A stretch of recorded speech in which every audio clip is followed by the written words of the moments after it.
제 차례인데, 저는 사실 이제 우리 대통령님이 청와대에 계신 5년 내내 거의 화난 상태로 제가 살았다는 거 여러분 기억하실 겁니다. 맨날 백분 토론 나와서 싸우고 무슨 SBS 나가서 싸우고 하루가 멀다 하고 나가서 쌈질하는 걸로 제가 세월을 거의 다 보낸 것 같아요. 실제로 돌이켜보면 저는 화난 상태였던 것 같아요. 늘.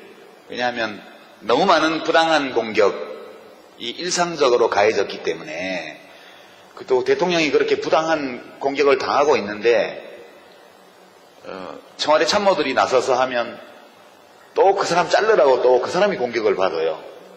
그 200만 수석이라든가 이런 분들 그렇게 해서 이제 쫓겨난 거잖아요.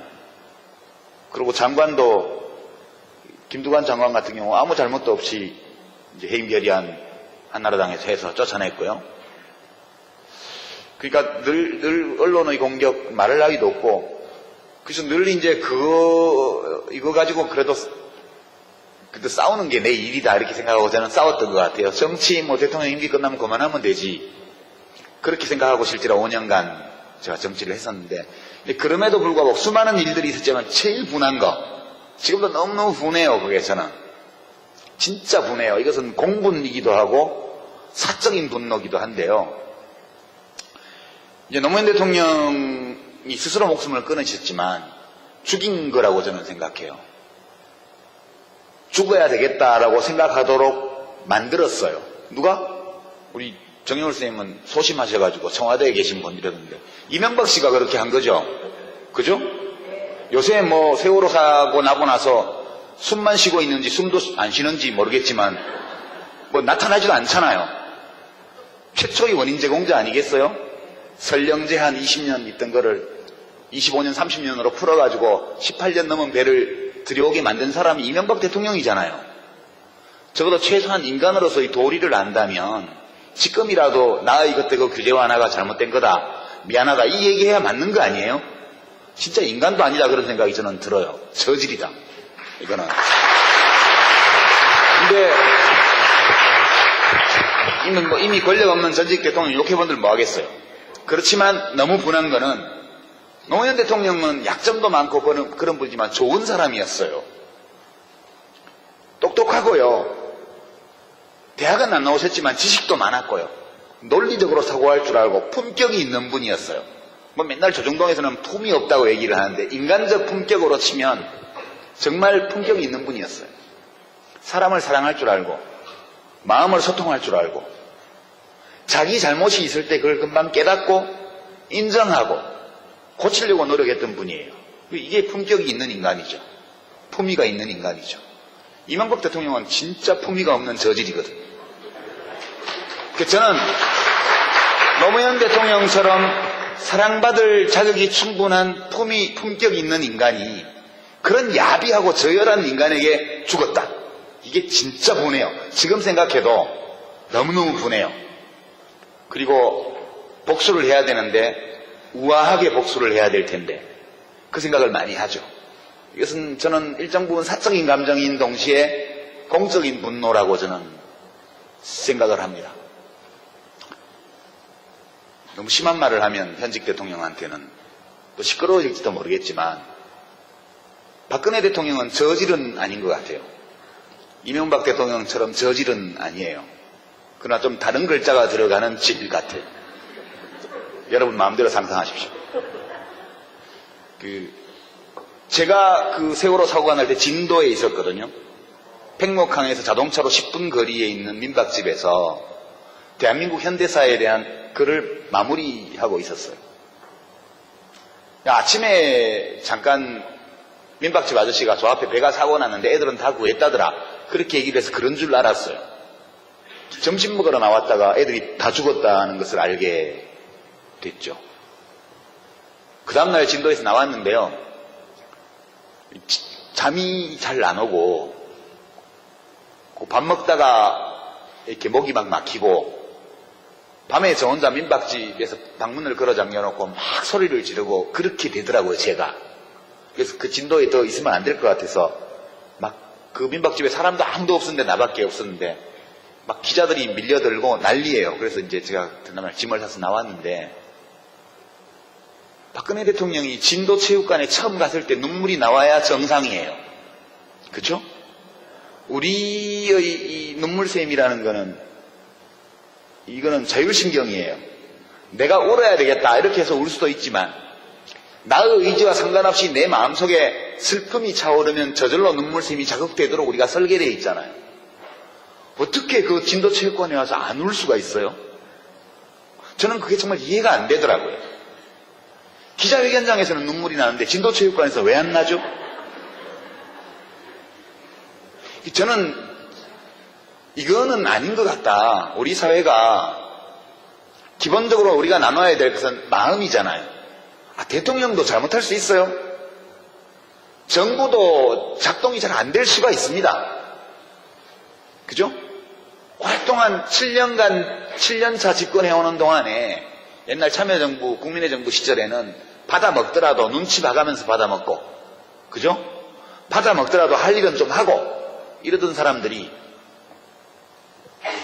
이명박 대통령 취임 이후 지금 7년째 오면서 이제는 아무 일도 안 하고 받아먹고, 해야 될 일을 안 하고 받아먹고, 아예 아무 일도 안 하는 상황으로 와버렸잖아요.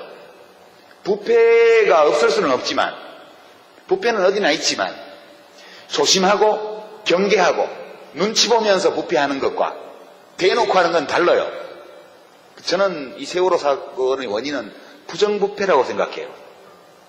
정실인사, 뇌물, 이게 다 돈이 오고 갔든 안 갔든 원칙과 상식에 어긋나는 반칙과 편법, 불법을 저지른 부패잖아요.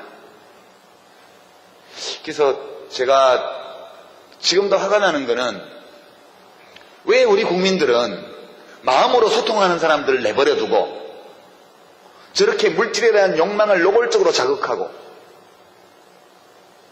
타인의 고통에 마음으로 감응할 능력이 없고 왜 이런 사람을 좋아할까?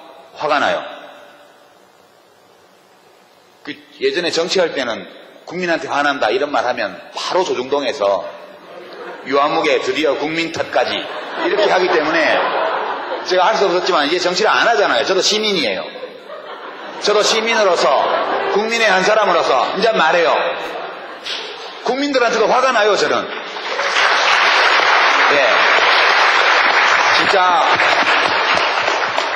진짜 교감할 줄 아는 수준 있는 인간이 그런 저질에게 죽음을 당하고,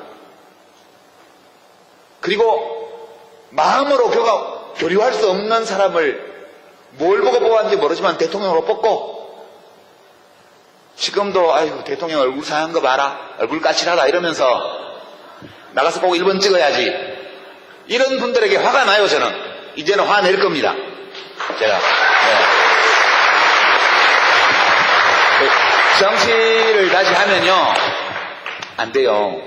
세일즈맨은 고객이 왕이잖아요. 직업 정치는 세일즈하고 거의 비슷합니다. 무조건 수요자에게 맞춰야 돼요.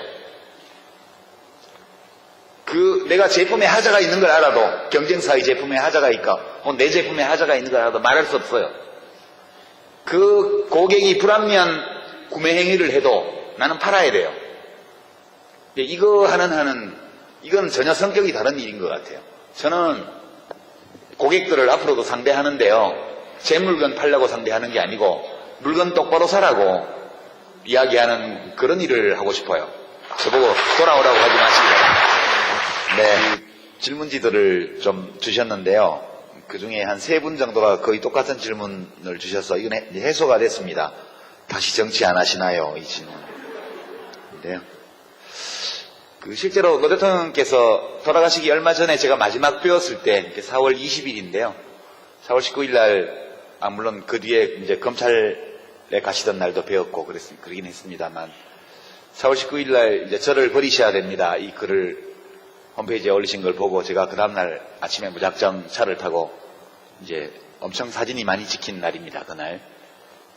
그날 가서 제가 갔더니 그 시계 얘기를 하시더라고요. 그 시계가 말이야, 그러시기에, 대통령 저 뭐 그런 얘기 들으러 온 거 아니고요, 옛날에 즐거웠던 이야기들 좀 하려고 왔습니다. 그래서 여사님 모시고 셋이서 이제 밥 먹고 차 마시면서 옛날 얘기를 하면서 좀 한 2시간, 3시간 정도 좀 즐거운 시간을 보냈어요. 그때 경호 맡은 그 책임자분 말씀으로는 며칠 만에 처음 웃으셨다고 그러더라고요. 그래서 제가 나와서 이제 한명숙 총리하고 이해찬 총리한테 전화드려가지고 전화하면 오지 말라고 막 그러시는데 화를 내시는 막 오지 말라고 절대 오지 말라고 막 얼굴 끄실린다 이러시면서 이제 기자들 있고 하니까 오지 말라고 그러시는데 가니까 되게 좋아하십디다. 그러니까 시골 어르신들이 추석 때 저 못 가겠는데 그러면 그래 바쁜데 회사 일도 바쁜데 안 와도 된다 이러지만 속으로 서운하고 길도 막히는데 말하고 오려고 이렇게 얘기하지만 가면 되게 좋아하시는 거하고 똑같더라고요. 그래서 그 기억도 나고 하는데 그때 4월 20일 날 제가 갔을 때 저한테 진지하게 그렇게 말씀하셨어요. 그 전까지는 저 유아무개 정치적으로 제기를 시켜야 되니까 은평을 재선거에 나가도록 하면 어떨까 뭐 이런 얘기를 누구한테 하셨던데 그날은 진짜 이 사회를 바꾸려면 정치만 가지고는 안 되는 것 같다고. 그래서 당신은 정치하지 마라 그러죠. 그럼 뭐 해요? 그랬더니 젊은 사람들 만나서 강연도 하고 글도 쓰고 그게 더 낫지. 정치는 누가 합니까? 했더니 정치는 정치밖에 못하는 사람들이 하면 되지. 저한테 그러셨어요. 그래서 저는 그날은 그냥 하신 말씀이 아니고 정말 진지하게 저한테 말씀을 하셨는데 그 뒤에 저는 정치를 하려고 그랬죠 또. 예. 근데 잘 안 되더라고요. 역시 대통령님 판단이 말 들을 걸 괜히 했다 제가 그 생각했고요. 제가 최근에 어디 책을 읽다가 본 규절인데요. 선생님 착한 사람하고 나쁜 사람이 싸우면 누가 이겨요? 그렇게 질문을 하니까 답이 힘센 놈이 이기지. 예, 착한 놈하고 나쁜 놈하고 싸우면 누가 이기냐? 힘센 놈이 이겨요. 착하든 나쁘든. 근데 노 대통령께서 이제 봉화마을 사시면서 마지막에 남기신 말씀들이나 글들이 나중에 진보의 미래라는 책으로 이제 나왔죠. 거기 보면 그 버스 이야기가 나오죠. 이제 부산에서 진영 가는 버스인데 중간에 어디 섰어요. 버스가 복잡해요. 그러니까 이제 사람들이 야 운전사 양반 그만 태워서 비잡다 이제 경상도 말로 비잡다 그만 태워서 이러면 이거 보수예요. 좀 안으로 좀 들어가 봅시다. 같이 타고 가게 이렇게 말하면 이게 진보래요. 그게 이제 노무현 대통령의 보수 진보 분류법이었어요. 이제 그분은 무슨 복잡한 문제든 이렇게 쉽게 바꿔내는 능력이 있는 분이셨어요. 그러니까 언어 감각이 거의 마술사의 수준에 있으신 분이세요. 그런 점에서는. 그러니까 비잡다 그만 태하라 이렇게 얘기하는 건 보수고 좀 안으로 좀 들어갑시다. 같이 타고 가게 이렇게 말하면 진보라는 거죠. 그 차이가 뭘까요? 저는 그것이 타인의 고통, 타인의 아픔, 다른 사람의 소망에 감응하는 능력의 차이라고 봐요. 그 감응 능력이 적은 사람이 보수가 돼요. 그 감응을 잘하는 사람이 진보적이에요. 그러니까 보수 진보는 무슨 노동자 계급이라서 진보가 되는 게 아니에요. 제 생각에는. 노동자 계급에 속해도 타인의 고통에 감응할지 모르면 자기 임금 올리는 데만 관심이 있는 거예요. 그죠? 자기는 강남에 사는 몇백억 부자지만 다른 사람의 고통에 너무 마음이 아픈 사람은 희망버스를 타고 한진중공업으로 가는 거예요. 이게 어찌 보면 계급적 귀속이나 이런 것들은 여러 요인 중에 하나고 그다지 중요한 것이 아닐 수도 있다 저는 그렇게 생각을 합니다. 이렇게 생각하니까 저는 막시스트가 못 되는 거죠. 네? 막스가 18살 때 쓴 글을 보면 저는 되게 좋아하는 문장인데 그때는 뭐 작가도 뭣도 아니었던 거예요. 사회주의자도 아니었던 거죠. 근데 그런 문장을 썼대요. 이 세상에 모든 사람들 중에서 행복하지 않은 사람이 한 사람이라도 있다면 나는 그런 세상에 살고 싶지 않다고. 예. 마르크스는 그런 감흥 능력이 아주 굉장히 컸던 사람이죠. 제가 세월호 사고가 나고 나서 국민 미개 국민 이런 얘기 돌고 대통령이 죽였냐 왜 대통령 보고 그냐 유족이 무슨 벼슬이냐 이런 말들이 주로 새누리당 주변에서 많이 나오는 건 아시죠? 예. 그러니까 저게 뭐냐 이래서 이제 어떤 분이 평하기를 이 싸움은 진보와 보수의 싸움이 아니고 인간 대 짐승의 싸움이다. 그렇게 얘기하는 걸 제가 어디서 봤는데요. 짐승은 좀 과장된 거죠. 그러니까 이제 정확하게 표현하면 타인의 고통에 감응할 줄 아는 인간과 타인의 고통에 감응하는 능력이 극히 약하거나 그런 능력이 없는 전문 용어로 따옴표 치고 사이코패스 혹은 소시오패스와의 싸움이라는 거예요. 그러니까 이 타인의 고통에 감응하는 능력이 전적으로 결여되고 공격적 성향이 있으면 이 연쇄살인범이 되잖아요. 그런 분들 중에서 나오잖아요. 연쇄살인범이.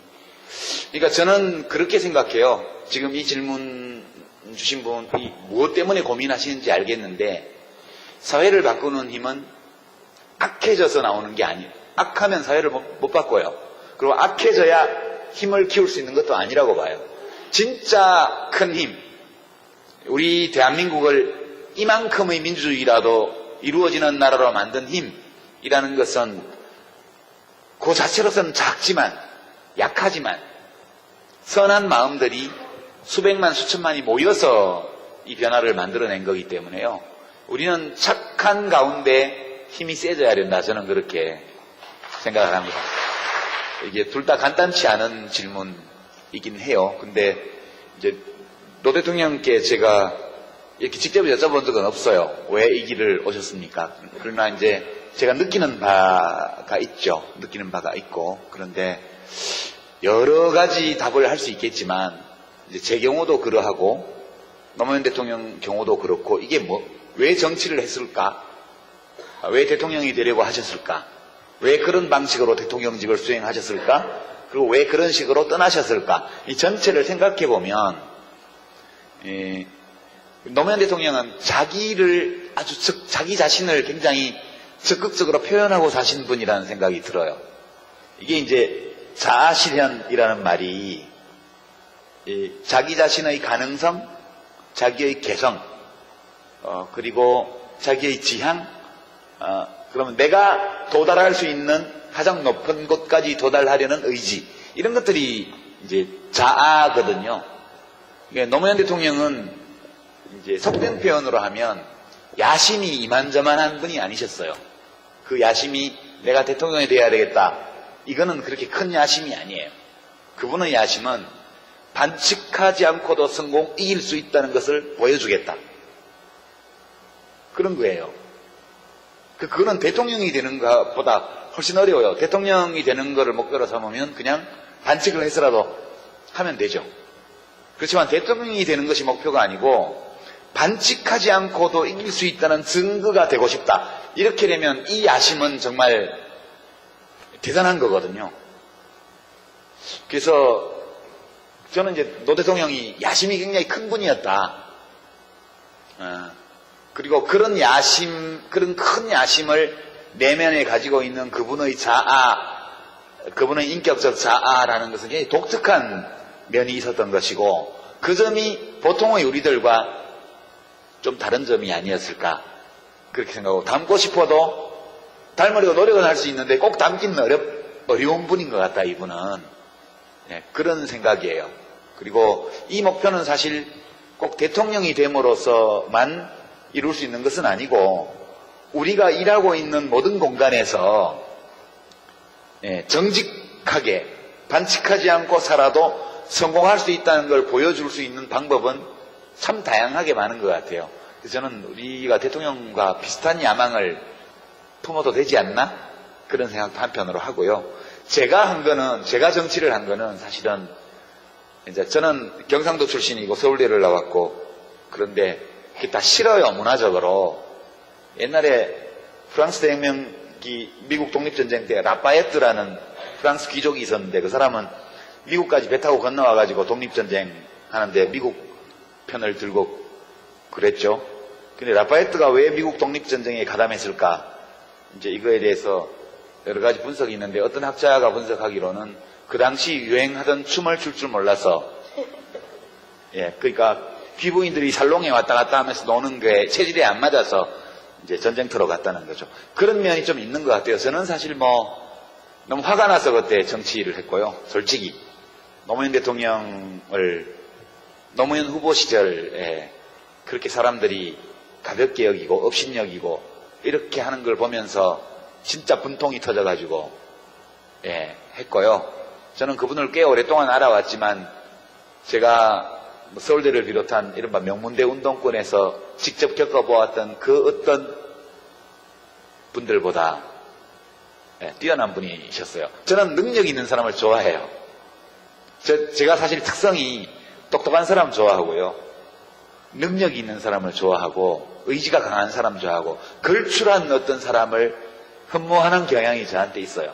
근데 노무현 대통령은 제가 본 모든 정치인 가운데 가장 걸출한 분이셨는데 사람들이 그걸 인정 안 하고 그분보다 훨씬 못하면서 또 자기가 더 훌륭하다고 생각을 하고 생각만 하면 좋은데 드러내놓고 그런 걸 표현하고 하는 것이 저로서는 참 참기 어려워서 그래서 자원봉사를 했고 그러다 보니까 뭐 정당도 하게 되고 그러다 보니까 국회의원도 되고 그러다 보니까 장관도 하고 이렇게 이제 왔던 거죠. 저는 어떻게 보면 제 결단으로 정치를 했던 것은 아니었죠. 그런 거고 그렇습니다. 그리고 저는 노 대통령님보다 글을 잘 쓰거든요. 정치는 잘 못하지만 그렇게 말씀드리고 그러니까 그 노무현 대통령의 모든 삶과 죽음은 그 노무현이라는 자연인의 자기 표현이었다. 저는 그렇게 생각합니다. 그 다음에 두 번째 이제 소위 새누리당 보수 세력, 현재 집권 세력 이분들도 진짜 애국심이 있냐? 그죠? 진짜 나라를 위해서 일하려고 하냐? 그냥 말만 그렇게 하고 실제로는 자기 이익만 누리려고 하나? 덕담을 해줄 수 있으면 좋겠는데요. 그분들도 그런 좋은 의도를 갖고 있어. 이렇게 말씀해드릴 수 있으면 참 좋겠는데 제가 겪어본 바로는 도저히 양심상 그렇게 말 못하겠습니다. 옛날 정치할 때 같으면 그렇게 말할 거예요. 저도 점수를 따야 되기 때문에. 근데 솔직히 제가 국회 안에서 안팎에서 겪어본 걸로는 악한 점이 있어요. 악한 점이. 근데 이 악한 점이 원래부터 타고난 어떤 사악함을 내면에 갖고 있다기보다는 그냥 생각이 없는 거예요. 이게 한나 아렌트가 이야기한 악의 평범성 또는 비속성이라는 건데요. 그 세월호 희생자의 유가족 입장에 서보지 않기 때문에 미개국민 발언이 나오는 거거든요. 그러니까 악의 평범성이라는 것은 그 바날러티라고 영어로 쓰는 그게 우리는 평범성으로 해석을 하는데 제 판단에는 비속성이라고 말하는 게 더 표현하는 게 맞는 것 같아요. 그러니까 내가 저 사람 입장에서 생각을 안 해보는 거예요. 그게 한나 아렌트가 예루살렘의 아이히만이라고 하는 책에 쓴 개념인데요. 그 사람이 나치의 학살 명령을 그대로 집행한 책임자, 수용소 책임자인데 뭐라고 주장했냐면 나는 그냥 국가의 명령에 따라서 애국심에서 지시대로 나의 직분에 따라서 내가 할 일을 했다. 그렇게만 주장하죠. 그건 정직한 태도고 그럴 수도 있어요. 그러나 역지사지를 전혀 안 해본 거죠. 그러니까 이 생각 없음을 한나 아렌트는 악이라고 그랬거든요. 제가 이제 새누리당이나 최근 이 세월호 사태를 둘러싸고 온갖 이해할 수 없는 말들을 내뱉는 사람들을 볼 때 그분들이 마음속에서 어떤 절대 악을 갖고 있기 때문이 아니고 이 생각 없음이라는 이 악의 비속성, 이 무엇인지를 제일 잘 보여주고 있다고 저는 보는 거예요. 생각하지 않으면 악에 빠지게 돼요. 생각하지 않으면 악에 물들게 돼요. 생각이 없으면 악을 저지르게 돼요. 악에 가담하게 돼요. 악이라는 것은 특별한 무엇으로 존재한다기보다는 우리들 각자의 내면에도 일정 부분 있을 수밖에 없는 어떤 요소다.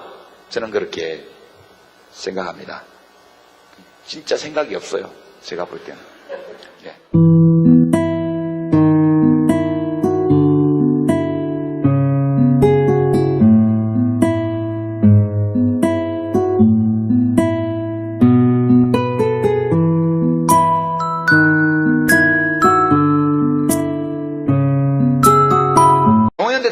약점도 많고 그런 분이지만 좋은 사람이었어요. 똑똑하고요. 대학은 안 나오셨지만 지식도 많았고요.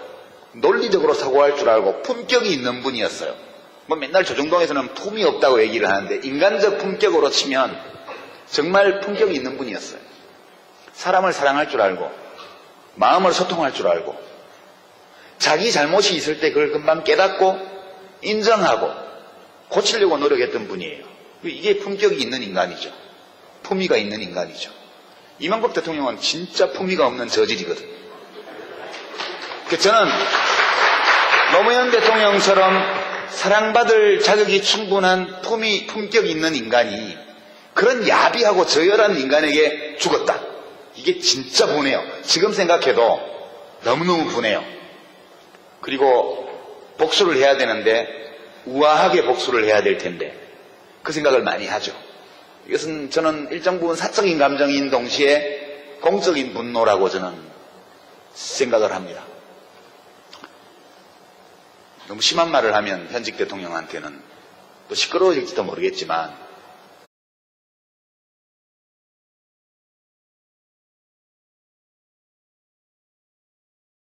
이제 제 차례인데 저는 사실 이제 우리 대통령님이 청와대에 계신 5년 내내 거의 화난 상태로 제가 살았다는 거 여러분 기억하실 겁니다. 맨날 100분 토론 나와서 싸우고 무슨 SBS 나가서 싸우고 하루가 멀다 하고 나가서 쌈질하는 걸로 제가 세월을 거의 다 보낸 것 같아요.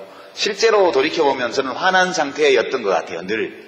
왜냐하면 너무 많은 부당한 공격이 일상적으로 가해졌기 때문에 또 대통령이 그렇게 부당한 공격을 당하고 있는데 청와대 참모들이 나서서 하면 또 그 사람 자르라고 또 그 사람이 공격을 받아요. 그 200만 수석이라든가 이런 분들 그렇게 해서 이제 쫓겨난 거잖아요. 그리고 장관도 김두관 장관 같은 경우 아무 잘못도 없이 이제 해임 결의안 한나라당에서 해서 쫓아냈고요. 그러니까 늘 언론의 공격 말을 하기도 없고 그래서 늘 이제 이거 가지고 그래도 싸우는 게 내 일이다 이렇게 생각하고 저는 싸웠던 것 같아요. 정치 대통령 임기 끝나면 그만하면 되지 그렇게 생각하고 실제로 5년간 제가 정치를 했었는데 그럼에도 불구하고 수많은 일들이 있었지만 제일 분한 거 지금도 너무너무 분해요. 그게 저는 진짜 분해요. 이것은 공분이기도 하고 사적인 분노기도 한데요. 이제 노무현 대통령이 스스로 목숨을 끊으셨지만 죽인 거라고 저는 생각해요. 죽어야 되겠다라고 생각하도록 만들었어요. 누가? 우리 정영월 선생님은 소심하셔가지고 청와대에 계신 분이라는데 이명박 씨가 그렇게 한 거죠. 그죠? 요새 세월호 사고 나고 나서 숨만 쉬고 있는지 숨도 안 쉬는지 모르겠지만 나타나지도 않잖아요. 최초의 원인 제공자 아니겠어요? 설령제 한 20년 있던 거를 25년 30년으로 풀어가지고 18년 넘은 배를 들여오게 만든 사람이 이명박 대통령이잖아요. 적어도 최소한 인간으로서의 도리를 안다면 지금이라도 나의 그때 그 규제 완화가 잘못된 거다 미안하다 이 얘기해야 맞는 거 아니에요? 진짜 인간도 아니다 그런 생각이 저는 들어요. 저질이다 이거는. 근데 이미 권력 없는 전직 대통령 욕해본들 뭐 하겠어요. 그렇지만 너무 분한 거는 박근혜 대통령은 저질은 아닌 것 같아요. 이명박 대통령처럼 저질은 아니에요. 그러나 좀 다른 글자가 들어가는 질 같아요. 여러분 마음대로 상상하십시오. 제가 그 세월호 사고가 날 때 진도에 있었거든요. 팽목항에서 자동차로 10분 거리에 있는 민박집에서 대한민국 현대사에 대한 글을 마무리하고 있었어요. 아침에 잠깐 민박집 아저씨가 저 앞에 배가 사고 났는데 애들은 다 구했다더라 그렇게 얘기를 해서 그런 줄 알았어요. 점심 먹으러 나왔다가 애들이 다 죽었다는 것을 알게 됐죠. 그 다음날 진도에서 나왔는데요. 잠이 잘 안 오고 밥 먹다가 이렇게 목이 막 막히고 밤에 저 혼자 민박집에서 방문을 걸어 잠겨놓고 막 소리를 지르고 그렇게 되더라고요. 제가.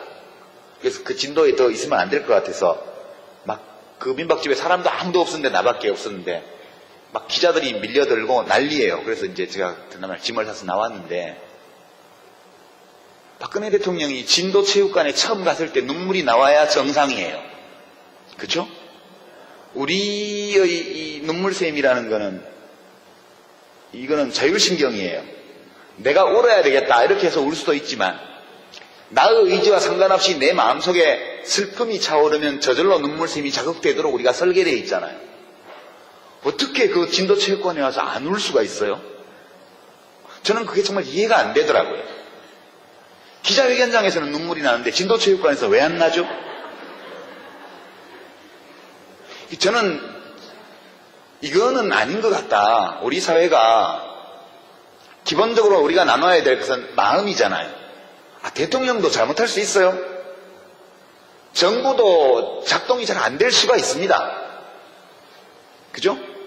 오랫동안 7년차 집권해오는 동안에 옛날 참여정부, 국민의 정부 시절에는 받아먹더라도 눈치 봐가면서 받아먹고, 그죠? 받아먹더라도 할 일은 좀 하고 이러던 사람들이